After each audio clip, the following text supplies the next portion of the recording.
얘기 합시다. 개신교, 특히 대형교회들의 극우화 현상이 그 허프포스트에 나와서 있길래 여러분들에게 소개합니다. 전광훈 목사에 왜 사람들이 열광하는가. 극우 개신교 연구자가 콕 집은 포인트는 듣고 나니 미세먼지 싹 거치는 느낌이다. 당시 한국 기독교 총연합회의 위상이 다 무너져서, 그러니까 한기총이라고 그러는데 그 한기총이 다 무너져서 상근자 월급을 주기도 어려웠는데 회생의 계기가 된 것이 태극기 집회였다. 김진호 목사가 아마 얘기했는데 이분은 굉장히 훌륭하신 분이에요. 김진호 목사님은. 그래서 제3시대 그리스도교 연구소 이사를 했는데 그 아마 인터뷰를 한 모양이에요. 그 제3시대 그리스도교 그러니까 무슨 저기 제7일 안식일 이런 무슨 이단 종파처럼 생각하기 쉬운데 그거 아니고 제3시대라는 말은 내가 김진호 목사하고 무슨 그 관계가 있거나 그런 건 뭐 개인적으로는 전혀 모르는 사람인데 그 활동하는 걸 보고 아 이분은 참 훌륭한 분이다 이렇게 생각하는데 김진호 목사의 그 제3시대 그리스도교 연구소는 제3시대라는 말이 그 오해가 있을까봐 그냥 내가 그냥 짐작컨대 그러는 거예요. 직접 물어본 것도 아니지만 그 기독교는 기본적으로 그 제3시대라는 말이 나오면 그것은 성령의 시대다 그런 뜻이에요. 구약 시대에 있던 성부 하나님이 제1시대고 성자 하나님이 제2시대고 성령 하나님을 제3시대라고 그래요. 그래서 성령 시대의 그리스도교 연구소다 이렇게 아마 붙였을 거라고 나는 생각해요.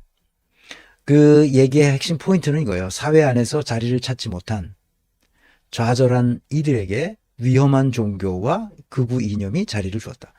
이 위험한 종교라는 게 그 뭐 통일교소부터 시작해서 신천지 그다음에 무슨 JMS 이런 거가 다 위험한 종교죠. 이단 사이비 종교들이 다 마찬가지고 샤머니즘이 마찬가지예요. 그걸 무슨 전통 종교라고 생각하는 사람들이 있는데 그것은 종교라기보다는 그냥 그 무속이죠. 일종의 그 말도 안 되는 미신이죠.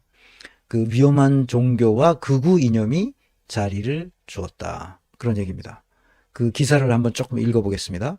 김진호 이사는 전광훈을 따르는 극우 개신교 세력. 이 양반은, 이 김진호 목사에 대해서 조금 더 얘기하면, 원래 대학에서 수학을 전공하고, 그, 한국신학대학이라고 옛날에 있잖아요. 그 한국신학대학 신대원을 나왔어요. 신학대학원을 나와가지고, 이제, 한국신학연구소에서 일을 했어요.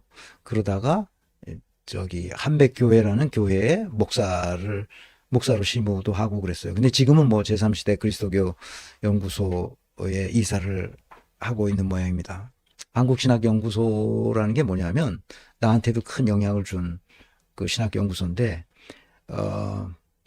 한국신학연구소가 민중신학의 모태가 되는 연구소예요. 민중신학. 말하자면 우리나라에서 나온 걸 민중신학이라고 하고 남미에서 나온 걸 해방신학이라고 그러잖아요. 그 해방신학과 그 한국판 해방신학이 바로 민중신학이에요. 그게 한국신학연구소에서 만들어 온 건데 이건 누가 만들었느냐? 민중신학을 태동시킨 분이 바로 안병무 교수예요. 안병무 교수는 이제 기독교인이면 대부분 알 텐데 안병무 교수는 독일에서 신학 공부를 했어요. 그래서 어딘가 모르겠는데 독일에서 신학 공부를 하시고 역사적 예수 아마 프랑크푸르트 대학인가 잘 모르겠는데 하여튼 보쿰 대학인가 어딘지 모르겠어요. 좌우지간 그래서 신학 공부를 해서 신학으로 박사학위를 받아요. 역사적 예술을 연구해가지고 박사학위를 받고 한국에 와서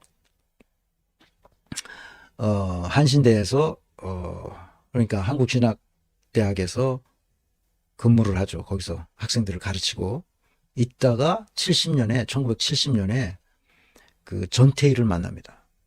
전태일 사건 아시죠? 전태일 사건이 뭐예요? 근로기준법을 준수해 그 평화시장 그 청계천에 있는 거기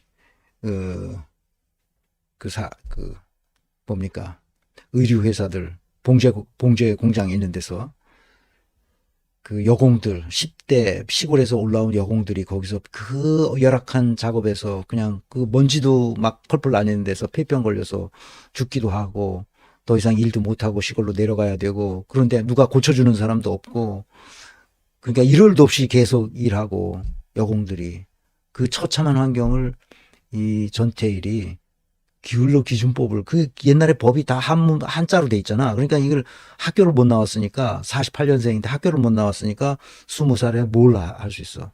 그 미싱 시다로 들어가가지고 거기서 일하는 환경을 보고 충격을 받은 거지, 본인도.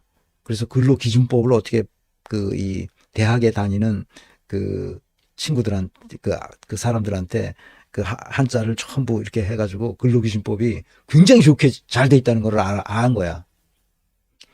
그래서 근로기준법을 준수하라. 근데 그 근로기준법을 준수하고 노동청도 있고 다 이렇게 해서 계속 민원을 내는 거야. 그런데 그러면 그럴수록 압박이 들어오는 거야. 옛날에 그런 시대였어. 70년대.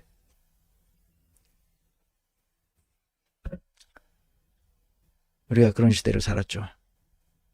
근로기준, 그래서 자결합니다. 그러니까 이게 분신 자살을 하죠. 그러면서 외치는 소리가 있어요. 근로기준법을 준수하라. 우리는 기계가 아니다.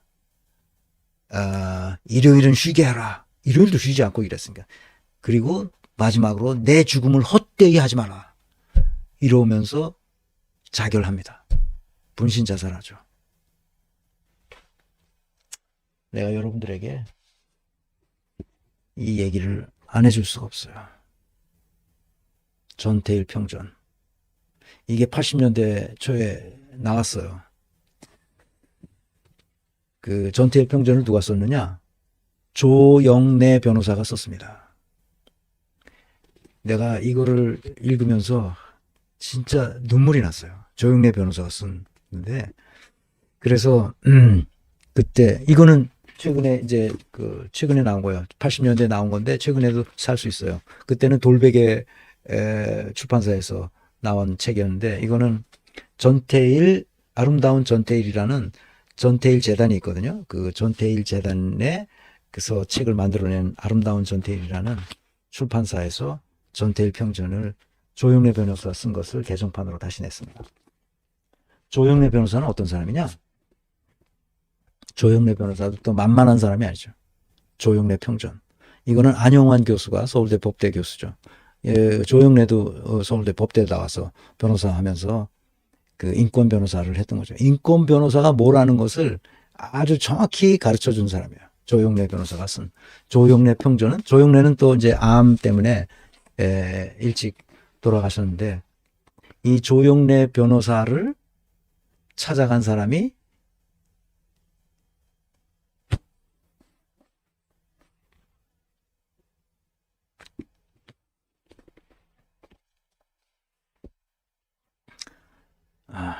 조영래 변호사를 찾아간 사람이 이재명이에요.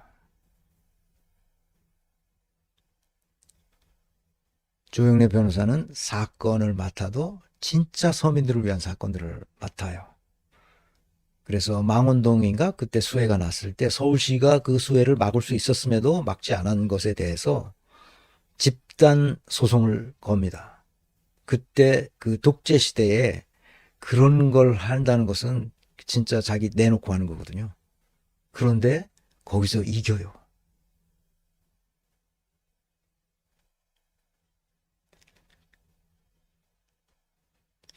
이재명이 그런 조영래를 찾아가서 자기가 판사, 검사로 다 임관할 수 있는 실력이 있어, 그 성적이 됐지만, 자기 가난한 성남시 빈민촌으로 가서 인권 변호사로 사무실을 열려고 하는데 돈이 없잖아. 그래서 조영래가 도와줍니다. 그래서 변호사 사무실을 열죠.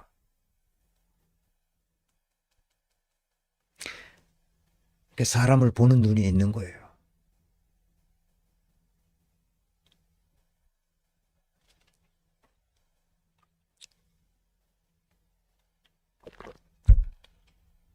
그래서 여기까지 온 겁니다. 사회 안에서 자리를 찾지 못한 좌절한 이들에게 위험한 종교가 그들을 감싸 안아서 거리로 내보내는 겁니다. 어떤 일이 있었는지를 봅시다. 김진호 이사는 정광훈을 따르는 극우 개신교 세력의 한 축을 보수 기독교에서조차 버림받은 하층 계급 노년층이에요. 기독교가 버린 거예요. 1997년 외환위기 이후 한국 개신교는 거대한 전환을 겪었는데 강남권 대형 교회의 폭발적 성장과 함께 새로운 보수주의가 등장했다는 것이다. 경제적으로는 신자유주의에 친화적이고 문화적으로는 보수적인 웰빙 보수주의다. 여기서 웰빙 보수주의예요. 여기서 탈락한 이들의 목소리를 규합한 게 교계 연합기관인 한국기독교총연합 한기총이다. 여기서 탈락한 이 사람들을 다 규합한 게 한기총이란 말이에요. 김진호 이사는 보수 진영이 1997년과 2002년 대선에서 두 번의 연속 정권을 읽었잖아. 이렇잖아요. 김대중이 취임했고 노무현이 취임한 거야. 그 두 번 연속 정권을 잃고 질이 멸렬해진 뒤 보수연합 재건에 영향을 미친 게 개신교라며 한기총 시대의 개신교 보수 세력이 극우적으로 견인됐다. 김진호 이사는 이런 흐름에 적극 편승하여 세력을 키운 대표적 인물이 정광훈이라고 본다. 실제 정광훈은 2003년 대중앞에 등장한 뒤 박근혜 탄핵 반대 집회에서 두각을 나타내며 전국적 유명 인물이 됐고 이를 동력 삼아 2018년 한기총 대표회장에 당선됐다. 김진호 이사는 당시 한기총의 위상이 다 무너져 상근자 월급을 주기도 어려웠는데 회생의 계기가 된 것이 태극기 집회였어요.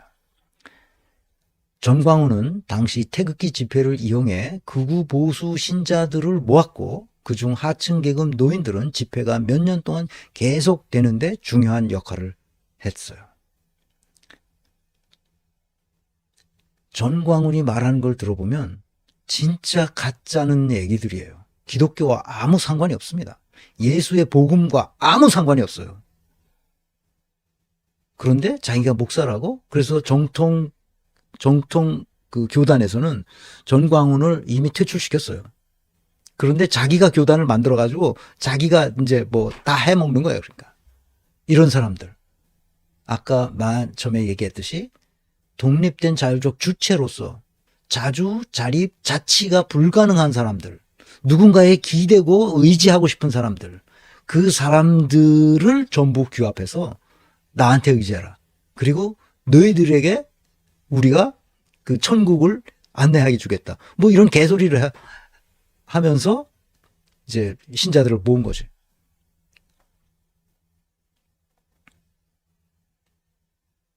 정광훈 목사는 엘리트가 아닌 사람에게 호소력이 크다. 강남권 대형 교회의 주류 교인들에게 풍요는 이미 주어진 것이었다. 교회의 메시지는 이걸 어떻게 잘 관리하느냐에 맞춰졌다. 그러다 보니 풍요롭지 않은 사람들에게는 줄 메시지가 사라졌다. 그러니까 대형 교회로부터 이 풍요로운 웰빙 보수주의 교회로부터 이제 또 탈락된 거지. 그러니까 이 과정에서 하층 계급 청년들은 신천지 같은 신흥 소종파로 이탈했고 거기도 무슨 기독교의 아류잖아. 그러니까 그 완전히 말도 안 되는 개수작 그 요한계시록을 풀면서 뭐 어쩌고 저쩌고 요한계시록이 내가 뭐라고 그랬어요. 요한계시록이 그게 다 샤머니즘적인 거고 그게 다 뭐 옛날에 주역 같은 거라고 내가 얘기했잖아요. 요한계시록은 그 시대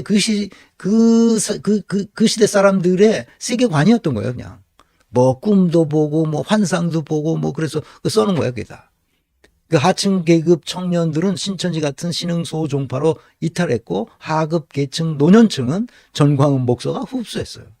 그 풍요와 웰빙의 신학에 적응하지 못한 다수가 정광훈 목사 집회에 흡수된 것이다. 김진호 이사는 계속되는 삶의 위기 속에서 좌절하고 분노한 대중을 사회가 어떻게 흡수할 것인가를 고민해야 한다. 1980년대식 민주 담론으로는 한계가 뚜렷하다. 민주당이 1980년대식으로 이렇게 해서는 안 된다는 얘기를 하고 싶은 거예요, 지금. 김진호 의사는. 번영신학. 이게 미국에서, 번영신학은 언제 나왔느냐? 미국에서 70년대, 80년대 나온 거거든요. 이게 한국으로 들어왔어요. 번영신학이라는 게 뭐야? Prosperity Theology라고 말하는 이 프로스페리티를 중심으로 하는 거야. 그러니까 번영을 주는 거야. 우리는 하나님의 축복을 받는다. 11조 내고 헌금 많이 하고 그래서 뭡니까?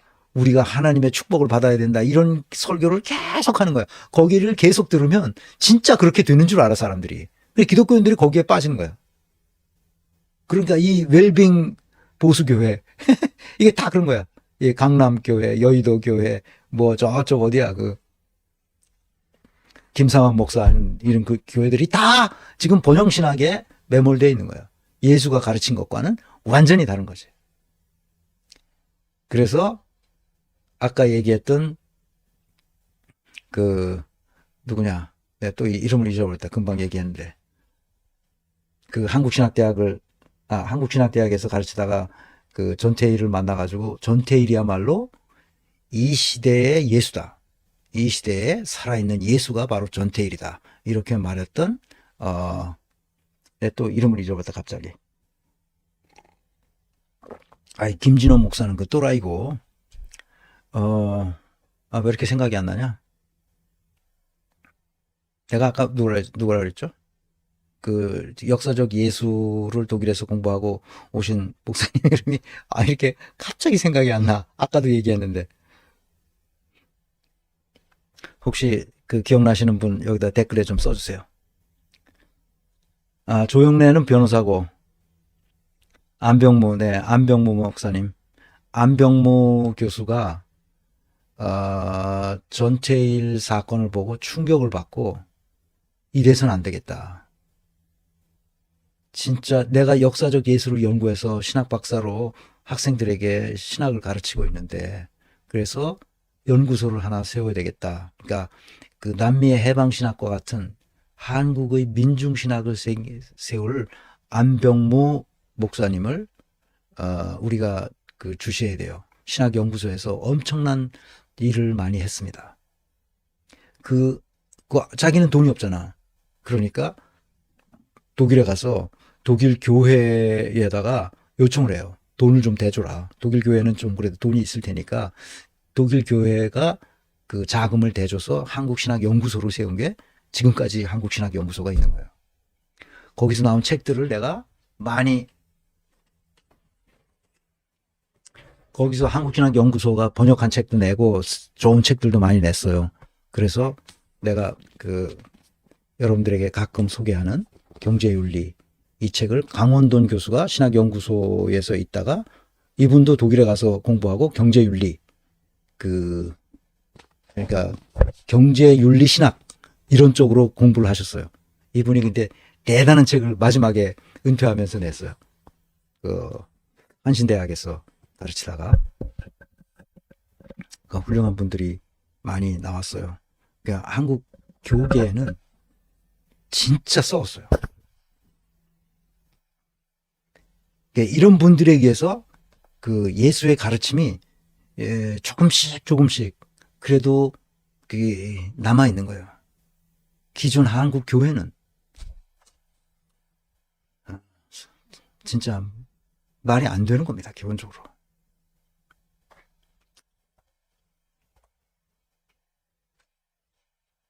번영신학의 핵심은 7, 80년대 미국을 중심으로 텔레비전 설교를 해요.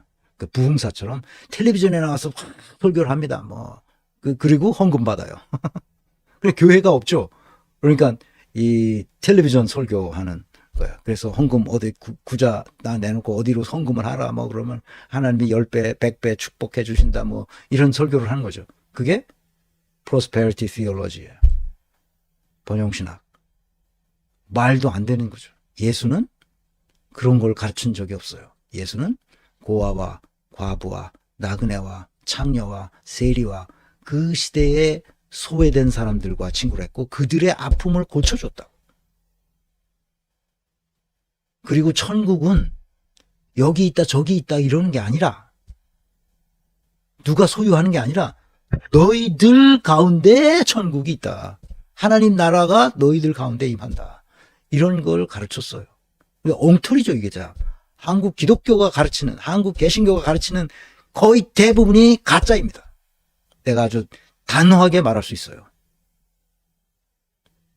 그렇지 않은 목사님들도 계시죠. 그러나 대부분 이 대형 교회들은 예수를 팔아먹는 장사꾼에 불과합니다. 이들은 뭐라고 장사하느냐? 성경을 인용해서 이렇게 장사합니다. 요한 3서 1장 2절, 사랑하는 자여, 내 영혼이 잘됨 같이 내가 범사에 잘되고 강건하기를 내가 간구하노라. 삼박자 축복이라고 합니다. 이것을 내 영혼이 잘됨 같이 내가 범사에 잘되고 강건하기를. 얼마나 좋습니다. 영혼이 잘되고 내가 하는 모든 사업이 다 잘되고 건강하기까지 해. 이 삼박자 축복.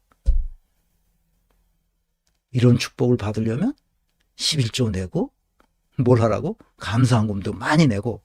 그래서 교회에 돈이 너무 많아서 웰빙 삶을 살 수 있도록 이끌어왔던 것이 한국 개신교의 역사입니다.